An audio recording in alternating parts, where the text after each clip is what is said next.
Hello বন্ধুরা, good morning. কেমন আছো তোমরা সবাই? আশা করছি সবাই খুব ভালো আছো, আর আমিও খুব ভালো আছি। সবাইকে গুড মর্নিং বলে আজকের ব্লগটা আমি শুরু করলাম। আধুনিক জীবনযাত্রায় মানুষ ক্রমশ শহুরে কালচারকে আপন করে নিচ্ছে, তবে গ্রাম্য পরিবেশ এবং জীবনযাত্রা আমাকে সবসময় বেশি আকর্ষণ করে। আমার অনেক দিনেরই ইচ্ছে ছিল মামা বাড়ি এসে একদিন তাদের কাঠের উনুনে আমি রান্না করব। কতটা কি করতে পারবো জানি না, তবে চেষ্টা করছি। জমির থেকে টাটকা সর্ষে শাক তুলে আনা হয়েছে, সর্ষে শাক ভাজা হবে। মামি এখানে কুচকুচ করে কিন্তু সর্ষে শাকটাকে সুন্দর করে কেটে নিচ্ছে।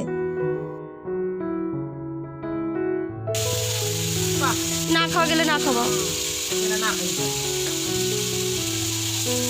বল কি কি রান্না হচ্ছে, বল কি কি রান্না হচ্ছে জোরে মাছের ঝোল, বলো। সর্ষে শাক, বাঁধাকপি, এই যে সর্ষে শাক, বাঁধাকপি, মাছের মাথা দিয়ে, বাদাম দিও। হ্যাঁ বাদাম ছোলা সবই যাবে। ঠিক আছে। সর্ষে শাকটা কাটার পর শাকটাকে চটকে কিছুটা রস বার করে নেওয়া হয়েছে, আর এখানে বেশ খানিকটা রসুন কিন্তু আমরা নিয়ে নিয়েছি ফোড়নে দেওয়ার জন্য। বন্ধুরা দেখতে পাচ্ছ কড়াইয়ে তেল কিন্তু গরম হয়ে গেছে। তেলের ওপরে আমি শুকনো লঙ্কা আর রসুন ফোড়ন দিয়ে দিলাম। এরপর চিড়ে রাখা কিছু কাঁচা লঙ্কা দিয়ে আমি পুরো শাকটা দিয়ে দেব।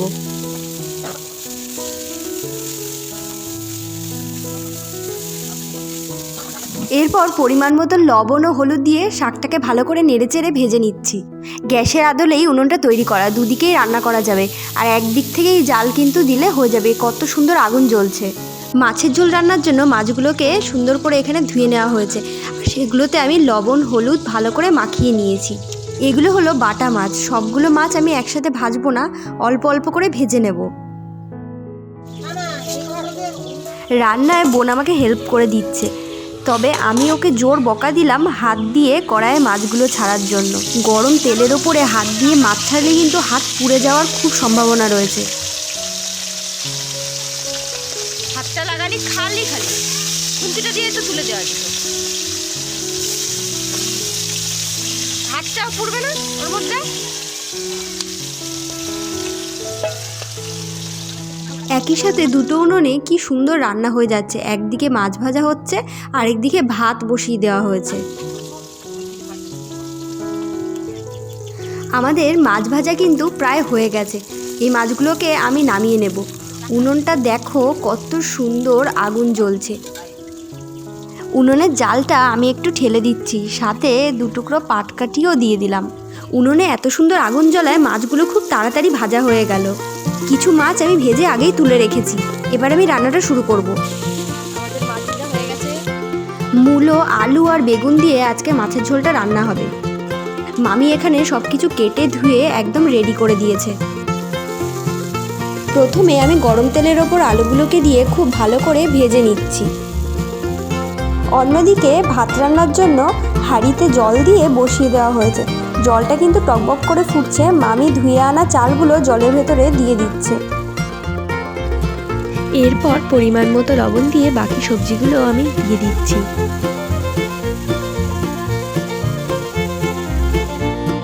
পরিমাণ মতো হলুদ দিয়ে ভালো করে সবজিটাকে নাড়াচাড়া করে নিচ্ছি। সবজিটা ভাজা হতে হতে পাশে ভাতটাও প্রায় দেখছো ফুটে গেছে। সবজির মধ্যে আমি এবার জল ঢেলে দিয়েছি। ভালো করে টকবক করে ফুটে গেলে তারপর আমি ভেজে রাখা মাছগুলোকে তরকারির ভেতর দিয়ে দিচ্ছি।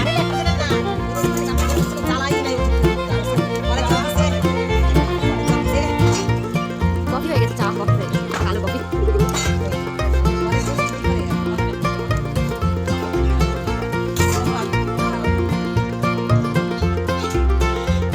বন্ধুরা তোমরা দেখতেই পাচ্ছ আমি কত মনোযোগ দিয়ে রান্নাবান্না করার চেষ্টা করছি। আমার মা কিন্তু পাশ থেকে বলে যাচ্ছে যে আজকে মনে হয় আর রান্নাটা খাওয়াই যাবে না। আমি বললাম একদিন না হয় তোমরা না খেয়েই থেকো। মাছের ঝোলে ঝোল কম হওয়ায় মামি আবার কিছুটা জল দিয়ে দিল। আমার মেজো মামি প্রচণ্ড বেশি ঝাল খায়। বেটে রাখা শুকনো লঙ্কাও খানিকটা দেখো ঝোলের ভেতরে দিয়ে দিল।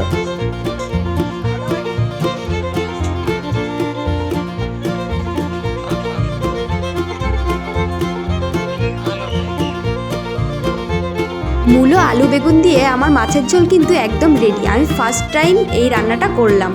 আমি তরকারিটা নামিয়ে নিয়েছি, দেখো একটা গামলার মধ্যে। এরপর রান্না করব বাঁধাকপির ঘন্ট। তার জন্য বাঁধাকপিটাকে কেটে নিয়েছি। গরম তেলের ওপর কেটে রাখা ছোট ছোট আলু আর বাদামগুলোকে ভালো করে ভেজে নিচ্ছি। এরপর দিয়ে দিলাম বেশ কিছুটা কাঁচা লঙ্কা। আলু বাদামটাকে আমি খুব ভালো করে ভেজে নিচ্ছি। তারপরে দিয়ে দিচ্ছি কেটে রাখা কিছুটা পাকা টমেটো।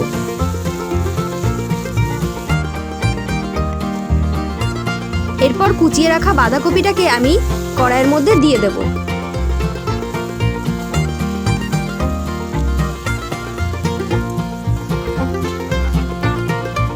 বাঁধাকপিটা মোটামুটি রান্না হয়েই এসছে।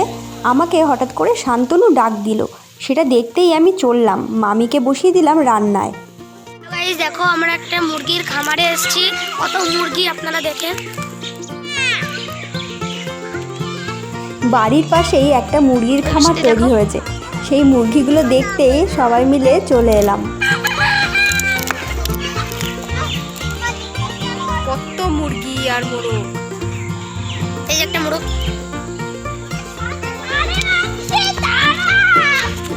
দেখো বন্ধুরা, বেশ অনেকটা জায়গা নিয়ে নেট দিয়ে ঘিরে দেওয়া হয়েছে। তার ভিতরেই কিন্তু এই মুরগিগুলো পোষা হচ্ছে। এখানে কিন্তু প্রায় 100-র ওপরে, প্রায় 200-র কাছে মুরগি রয়েছে। ছোট ছোট ভাই বোনদের এই খেলা দেখে নিজের ছোটবেলার কথা মনে পড়ে গেল। জোরে জোরে টান। এই তো এই তো। এই পড়ে গেলি টান টান।